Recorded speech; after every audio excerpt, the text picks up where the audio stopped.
This question often arises when life becomes difficult, when we stand at a crossroads or are forced to make a painful decision.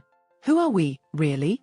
In this piece, I want to explore that question, prompted by a series of personal events that brought me to a powerful realization. I am an immortal spiritual being. In the book Alien Interview, we are referred to as ISBE, short for immortal spiritual beings. The term ISBE comes from the idea that our true nature is timeless, we are, and that our existence is the result of a decision to be. When I first read Alien Interview, I found it deeply compelling. The words of the being named El stirred something within me, something I hadn't previously tried to understand. I began to wonder, if there are intelligent races out there who can speak our language, who can communicate with such depth and power, and who don't even resemble us, what does that say about who we are?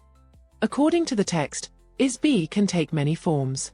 Whether in a doll body or a plant-based body, all ISBE come from the same source, whatever that means to you.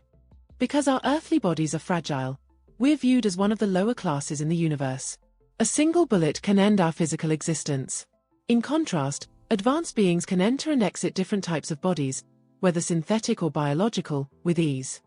I've observed religious rituals, from priests in churches to spiritual practitioners and tarot card readers. Many of them seem to bow to higher forces, entities presumed to be more holy, more spiritual than the rest of us. But if we are all ISBE, are they really more spiritual? From within the perspective of unified consciousness, we are equals. What one ISBE can do, another can also learn to do. The difference lies in our affiliations, what groups or domains we align ourselves with. One such group is what the Alien Interview calls the Domain, a collective of enlightened, powerful ISBE who possess advanced technologies and benevolent intentions. But how can we know if they truly exist? For me, the answer lies in telepathic communication.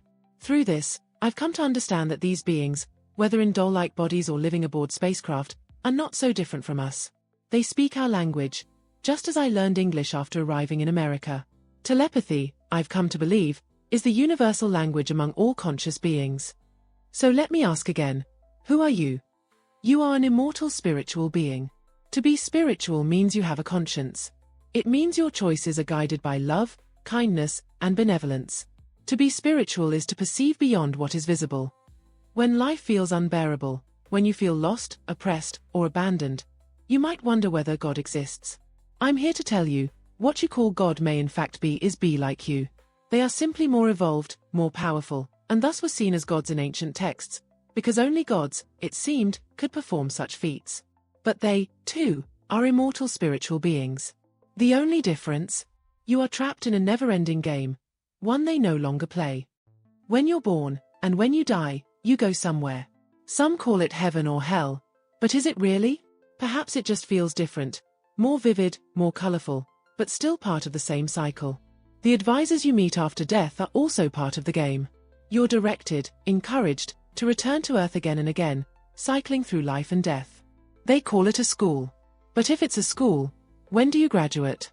Has anyone ever told you they've truly left this cycle? Or are we just endlessly reborn? This cycle continues because most ISBE choose not to wake up. Instead, they give away their power, calling something else God and allowing that force to dictate their reality. We call love the ultimate truth, but is it love, or just a chemical reaction designed to simulate connection? If you're honest, how much of your life is spent in true happiness? The main difference between earthbound ISBE and extraterrestrial ones is this: they are no longer playing. They know who they are. They work in unison, in empires or collectives. Rarely do they act alone.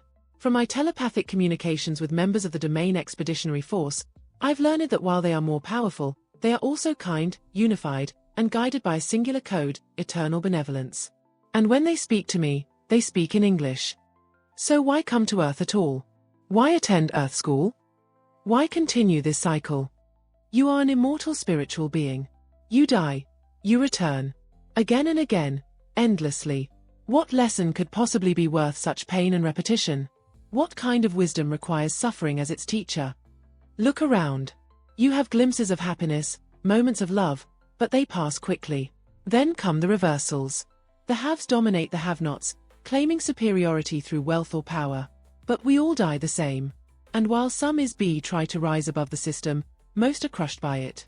The cycle continues: pain, loss, and control. I can't speak for everyone, but I ask you to reflect. Since you've had the ability to make decisions about your life, have you felt mostly joy? Or mostly disappointment?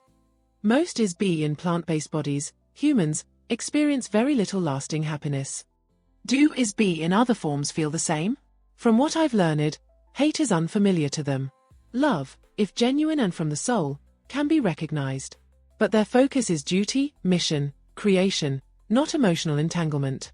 When I asked about ego, what it is, and where it comes from, I was told. Ego exists in all ISBE, whether in doll bodies or biological ones. It's the built-in desire to be seen as better, to create and possess things that are superior. On Earth, the ego tends to express itself negatively. Perhaps that's because we live under harsh restrictions. From the moment we're born, freedom is conditional.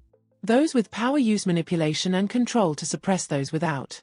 But the truth is, no one is more capable than another. The ego tells you otherwise.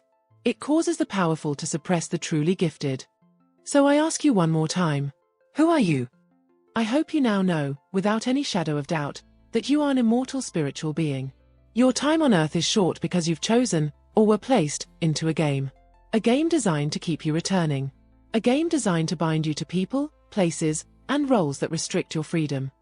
Your captors, your game designers, do not want you to wake up. But you can. At any time.